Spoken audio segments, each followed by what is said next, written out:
Tonight on News Prime, to commemorate the 2025 World Tuberculosis Day, First Lady Oluremi Tinubu calls for more awareness. On the business news, Food and Agriculture Organization set to revive 18,000 hectares land for cocoa and palm cultivation.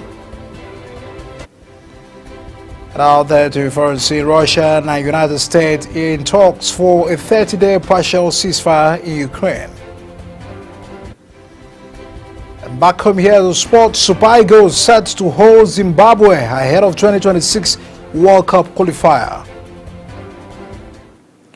Hello and welcome to News Prime on Global Television, coming to you live from the nation's capital, Abuja. I'm Deacon Michael. A quick reminder that Global Television is on DSTV channel 365 and Star Times channel 276. You can also download the Global TV Nigeria mobile app for Android and iOS devices to keep track of the broadcast. We'll begin from the presidency, and Nigeria's First Lady, Senator Oluremi Tinubu, says one person dies of tuberculosis every 7 minutes, despite it being a preventable and curable disease. Tinubu said these are the community outreach in Sauka, Abuja, to commemorate the 2025 World Tuberculosis Day.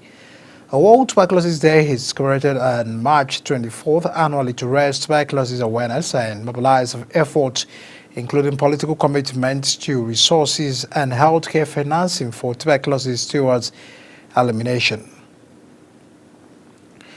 And now the Independent National Electoral Commission, INEC, has formally received a petition from constituent of Senator Natasha Akpoti-Uduaghan calling for the commencement of a recall process. Secretary to the Commission, Rose Orera and Anthony, received the petition, which was submitted at INEC's headquarters in Abuja. Natasha, who represents Kogi Central in the Senate, is currently on suspension for allegedly flouting the Senate's rules. And now the federal government is set to upgrade and modernize livestock facilities across Nigeria. The Minister of Livestock Development, Idi Maya, disclosed this during a one-day inspection tour in Benue State. The visit aims to boost agricultural growth and enhance livestock production. Our correspondent Felicity Ndere has a report. As part of efforts to improve the livestock sector, the minister visited projects in Boko and Gwe East.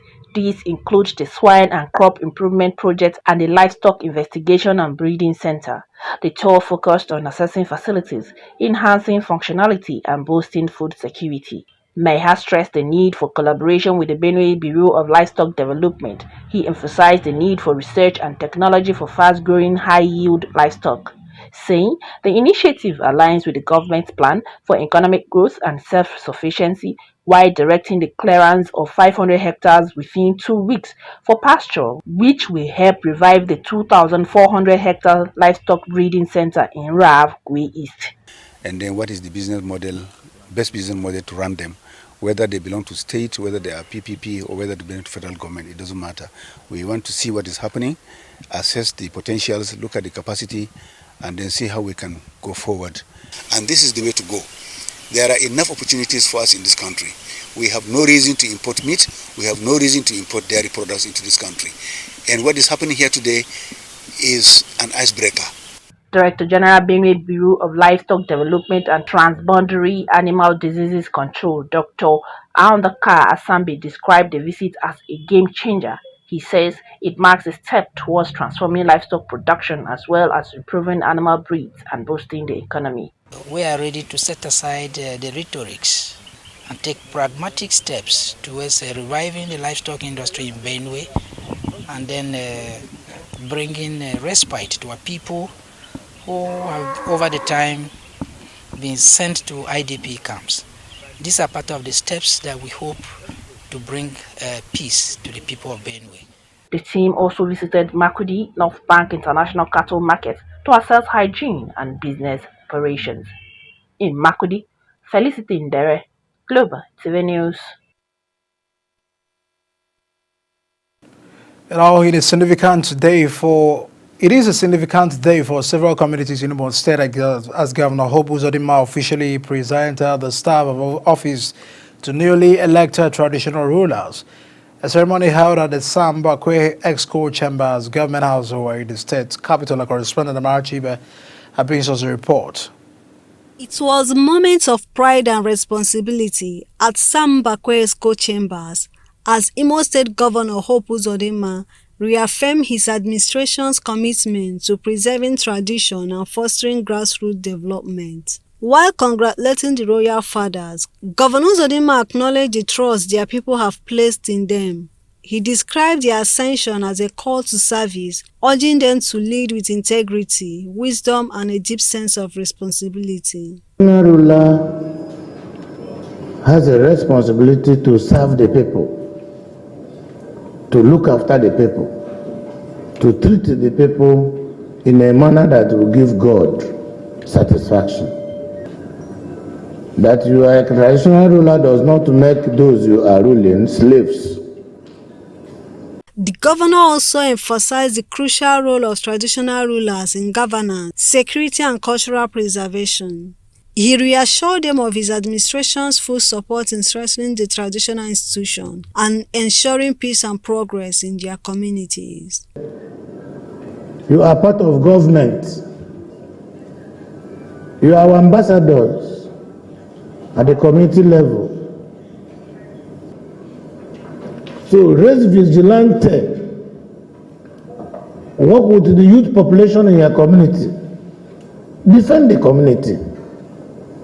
In their response, the newly installed monarchs expressed gratitude to the governor for entrusting them with this responsibility. They pledged to serve their people with fairness, uphold peace, and contribute to the overall development of Imo State.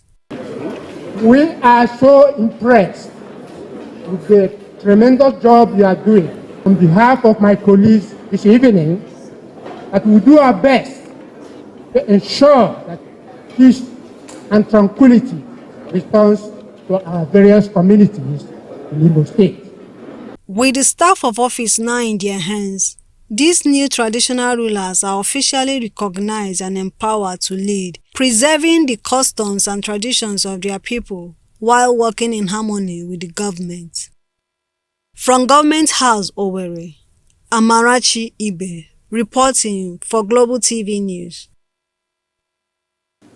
And now there is a fresh panic in Rivers State over an alleged move by the newly appointed sole administrator, Vice Admiral Iboke Ekwe to appoint administrators to head the 23 local government areas. It was gathered that President Bola Tinubu had, upon the appointment of Ibas, allegedly tasked him to set up a leadership system at the local government area of the state, and the administrator who had promised peace in the state was on the verge of appointing local government administrators.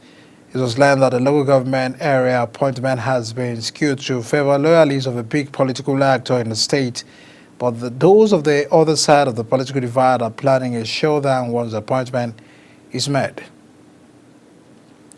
The suspended governor of Rivers State, Siminalayi Fubara, has distanced himself from militant groups threatening the federal government over the political crisis in the state. Fubara, in a statement signed by his Chief Press Secretary Nelson Chukudi, regretted that people are trying to link him up to militant groups. He noted that communities where the report of explosions were reported have dismissed the claims of attacks on all facilities, stating that the whole claims were targeted at his person. And ahead of the 2027 general election, the recently formed the broad-based coalition of opposition leaders says it is on the verge of reaching a final consensus on its structure and modus operandi.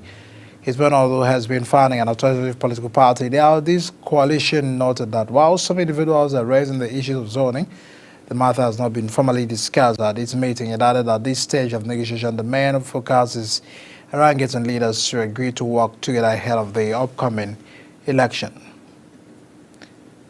The federal government says it will lend power generation and transmission from Egypt, which it described as a role model in the sector.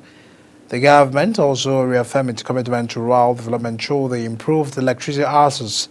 The Minister of Power, Adebayo Adelabu, disclosed this during a recent meeting in Abuja with Egyptian Ambassador to Nigeria, Mohammed Fouad. 12 inmates have escaped in a jailbreak in the early hours of today in Kogi State. Kogi State government confirmed this in a statement issued by the Commissioner for Information and Communication, Kingsley Femi Fanwo. He commended the swift response of the security agencies to the jailbreak of the Federal Correctional Center in Kontankofa, where 12 inmates escaped. Fanwo described the incident as unfortunate and assured citizens that the state government is taking decisive steps to prevent a recurrence. Now, from that, the leader of Center for Democracy and Development, Ibrahim Yakubu, has called on President Bola Tinubu to declare a state of emergency in Zamfara State for a minimum period of 6 months, alleging that the Zamfara State Governor, Daud Lawal, is involved in anti-democratic actions against members of the State House of Assembly. The senator condemned the governor's alleged democratic actions at a press briefing here in Abuja.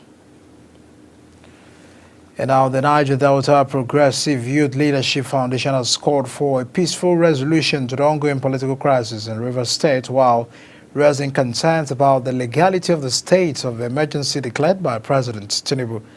They said this while briefing journalists in Abuja. Our correspondent has a report.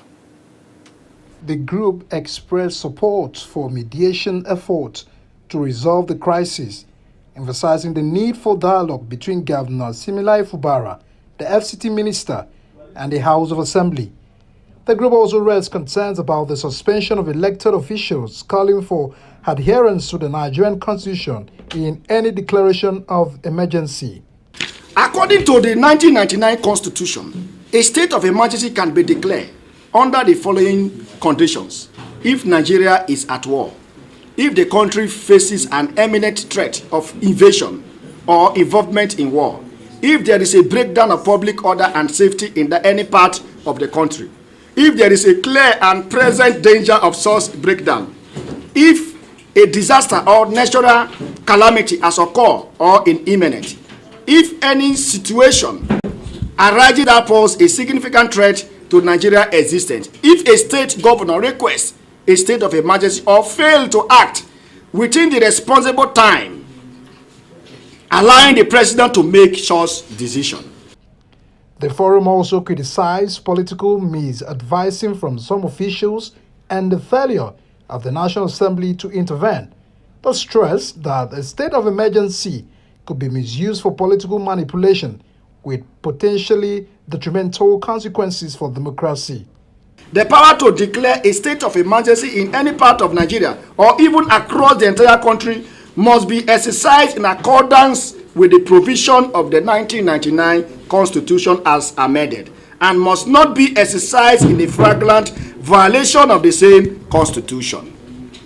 The group, like other concerned Nigerians, called on President Tinubu to monitor the actions of political appointees, ensuring they align with his administration's goals, particularly in the lead-up to the 2027 re-election, while reaffirming their commitments to defending Nigeria's constitutional democracy and supporting the Southern Nigeria presidency until 2031. Edika Michael for Global TV News. The Minister of Solid Minerals Development, Dr. Dele Alike, has declared that there will be no hiding place for illegal miners in the country as effort to strengthen operations of the mining marshals and ensure nationwide coverage are in the offing. Addressing a press conference to mark the 1-year anniversary of the call, the minister emphasized that the establishment of mining marshals last year has significantly disrupted unauthorized mining activities and restored investor confidence in the sector. Osana Okafor has the details.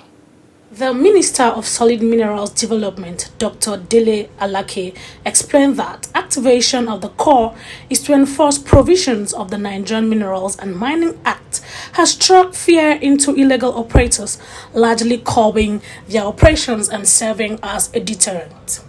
Assessing the impact of the mining marshals over the past 1 year, the minister stated that 2,220 core at inception, which has now been scaled up to 2,670 operatives, have raised awareness of the enforcement capacity of the federal government to combat illegal mining, establishing considerable deterrence among illegal miners, and contributed to substantial increase in revenue generated from the sector. Specifically, on March 21st last year, the solid minerals sector witnessed the implementation of a critical element of our 7-point agenda for domestic consolidation and international competitiveness.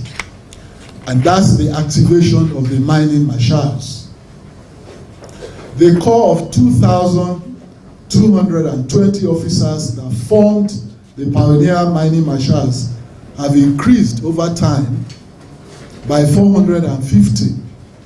They are now 2,670 as of today. While the Marshal's operations have been somewhat hampered by logistical constraints, Alake reassured that with the increased budgetary allocation for the ministry in the 2025 fiscal year, such limitations will be addressed. Corporate collaborators encourage deeper excavation and scale up this illegality and criminality. So the above definition of the enemy necessitated a training schedule that empowered the mining marshals with the strategic and tactical skills to combat and overwhelm its targets. It will be recalled that the Federal Executive Council (FEC) recently approved 2.5 billion naira for the deployment of satellite technology to enhance the security architecture of the mining sector, which will consequently aid the operations of the mining marshals. Hosanna Okorafor reporting for Global Television. Watching the live broadcast of News Prime. When News Prime returns, marketers fear price hike as federal government suspends sale to Dangote. We'll bring those details coming shortly, plus foreign and spot stories on the other side of this break. Please stay with us.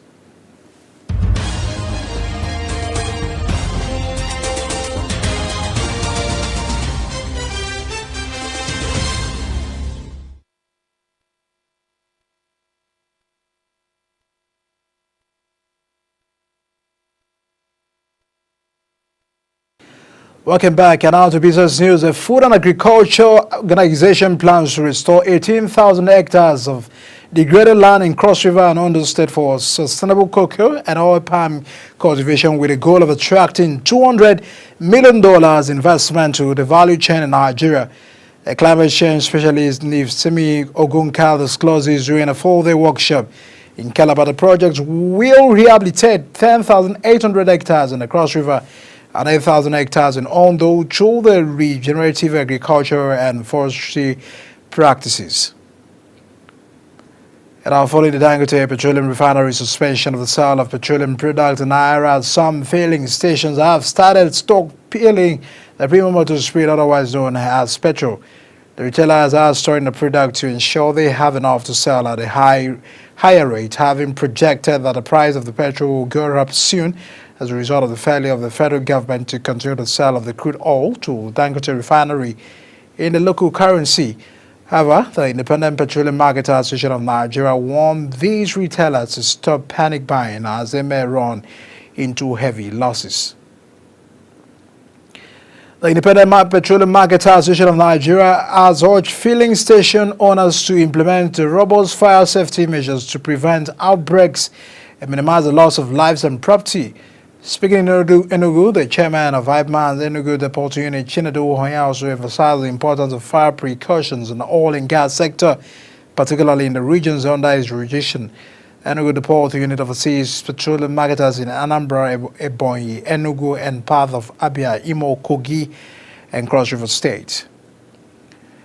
And now to the foreign scene. Istanbul's Battle Ekrem has been officially nominated as a presidential candidate by the opposition party for the 2028 elections. The Republican People's Party, the main opposition party and the second largest party in parliament, held a primary election on Sunday at which the only candidate was Imamoglu, the main political rival of the president, Recep Tayyip.